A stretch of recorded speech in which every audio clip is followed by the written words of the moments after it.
11. The theme is antonyms. Now today we are going to discuss the questions. The first, antonyms, and the second, classification of antonyms.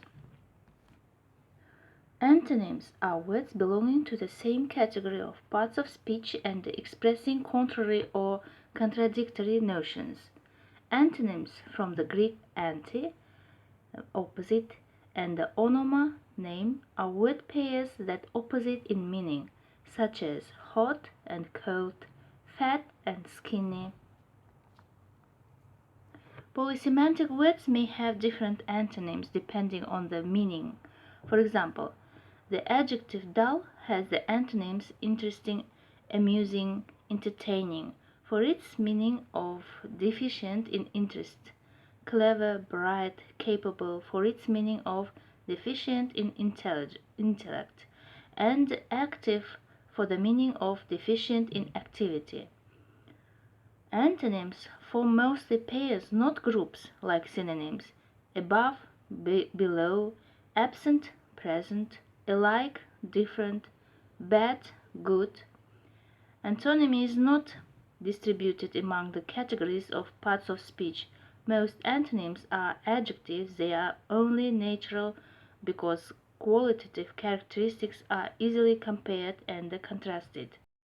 For example, high, low, old, young, wide, narrow, strong, weak.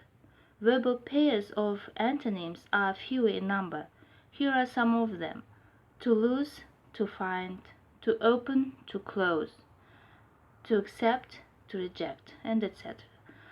Nouns are not rich in antonyms, but even so many examples can be given.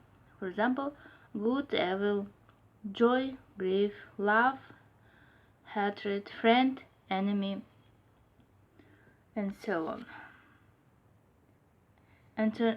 Antonymic adverbs can be subdivided into two groups.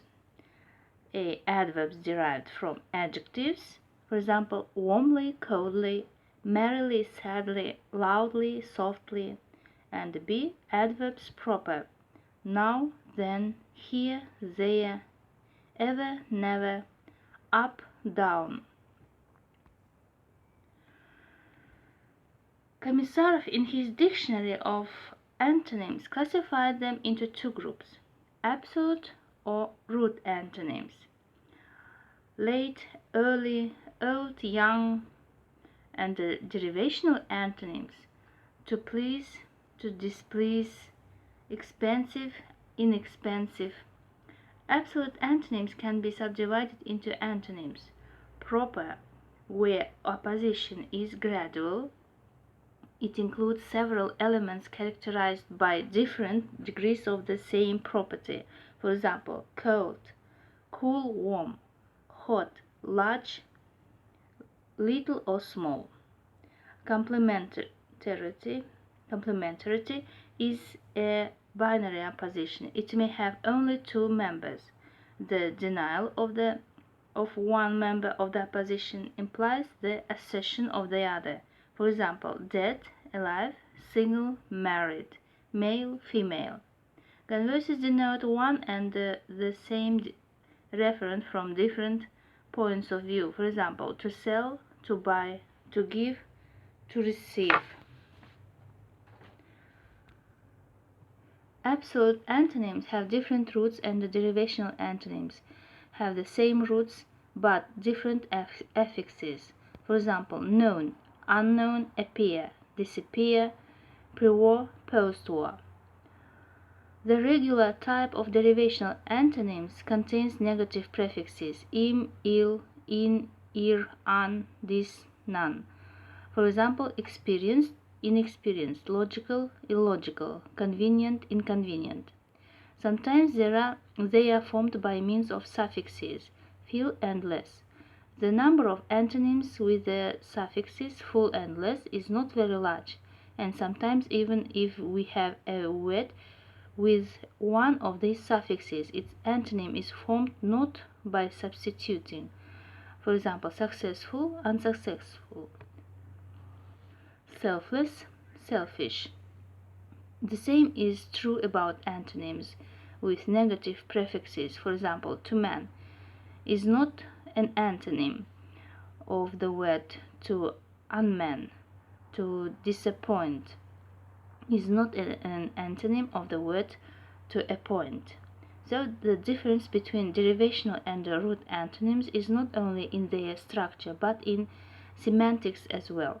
Derivational antonyms express contradictory notions. One of them includes the other.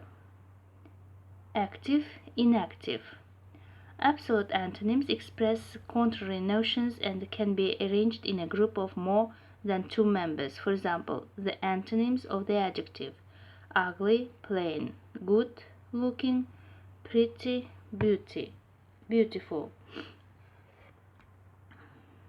Professor Lipka gives the type which he calls directional opposition, up, down; consequence opposition, learn, know; and the antipodal opposition, north, south, east, west. It is based on contrary notion in opposite directions.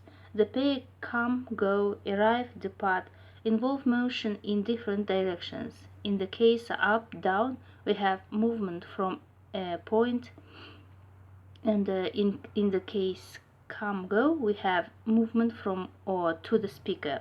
Professor Lipka also points out non-binary contrast or many-member lexical sets.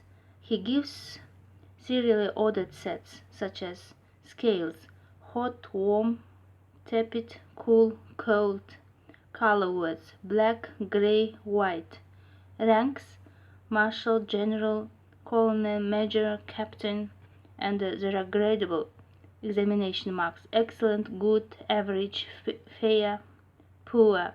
The type of opposition can be met in qualitative adjectives and their derivatives. For example, beautiful, ugly; to beautify, to uglify, beauty, ugliness. It can be also met in words denoting feelings and states. For example, respect, scorn; to respect, to scorn; respectful, scornful; to live, to die; to life, death; life, death. It can be also met among words denoting direction in space and time. For example, here, there; up, down; now, never; before, after; day, night; early, late.